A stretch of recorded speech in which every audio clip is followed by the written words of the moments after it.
Section 2.6, Solving Equations Using Multiplication or Division.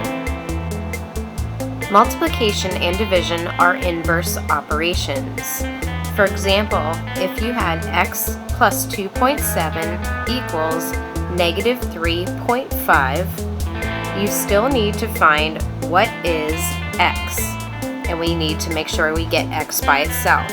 So we look at the number that is with the x, which is positive 2.7.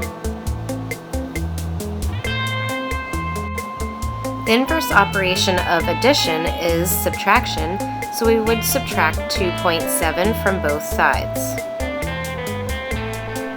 This would cancel out the positive 2.7 and leave us with just x. Then we have a negative 3.5 and a negative 2.7. Same signs we would add and keep.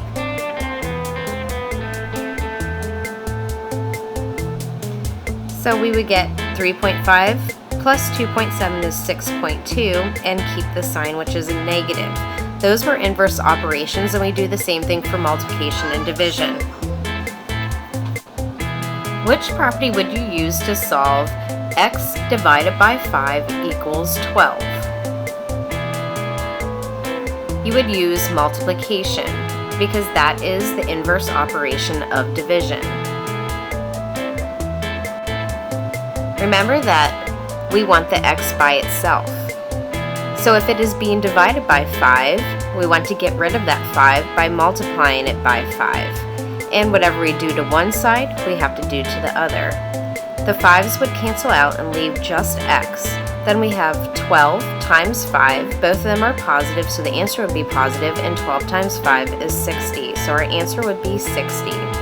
We could double check this by dividing 60 by 5 to see if it is 12, and it actually is 12.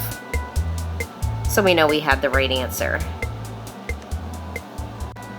Remember, the goal is to get the variable or the letter, in this case x, by itself.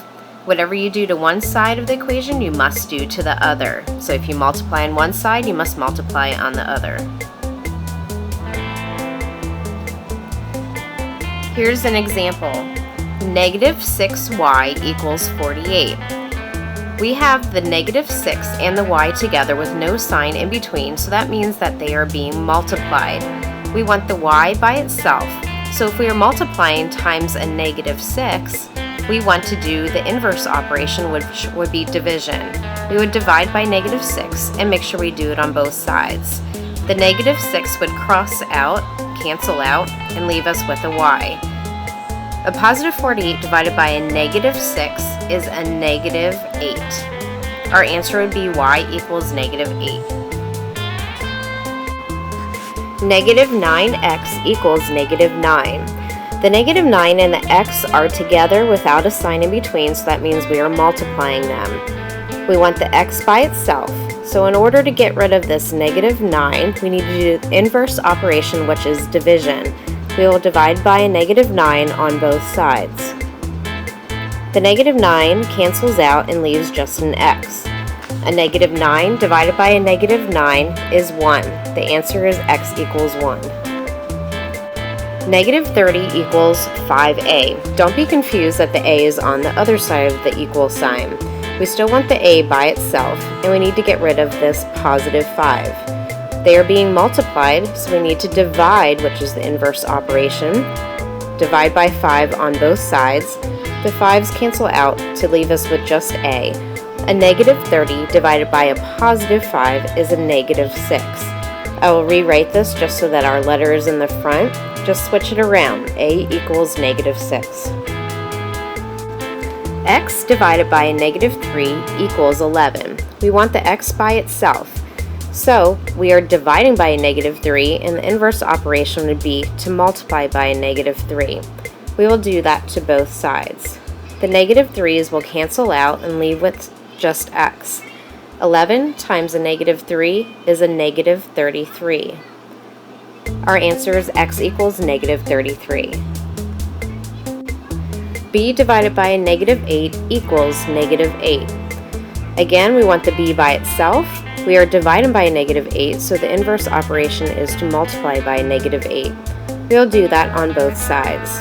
The negative 8's cancel out and leave with just b. Negative 8 times a negative 8 is a positive 64. Our answer is b equals 64. Negative 9 equals w divided by 7. We want the w by itself, so we take out the 7. We are dividing by a positive 7, so we need to multiply by a positive 7. That will cancel out the 7's and leave us with just w. 7 times negative 9 is a negative 63 because a positive times a negative is a negative. I will rewrite this so our letter is in the front and just switch it around. W equals negative 63. 5c equals negative 15. We want the c by itself, so we need to get rid of this positive 5. Also remember that we're trying to get rid of exactly what the number is with the variable. So we will divide by a positive 5. It is not a negative 5 because we want it to be the exact same. We will divide by 5 on both sides so that the 5's cancel out. Then we will have c by itself. A negative divided by a positive is a negative. 15 divided by 5 is 3. Our answer is c equals negative 3. 6 equals u divided by negative 4. We want the u by itself, so we need to get rid of this negative 4. We are dividing by a negative 4, so we need to multiply by a negative 4 on both sides. The negative 4's will cancel out and leave us with just u.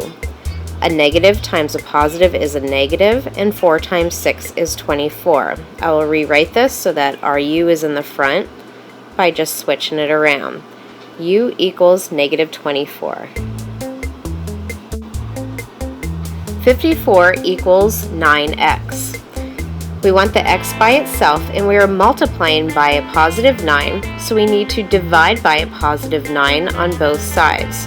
Remember, it needs to be exactly what number is with the variable, or the x. The 9's will cancel out to leave just x. And we have a positive 54 divided by a positive 9, and that is a positive 6. I'll switch it around just so the x is in the front and x equals 6.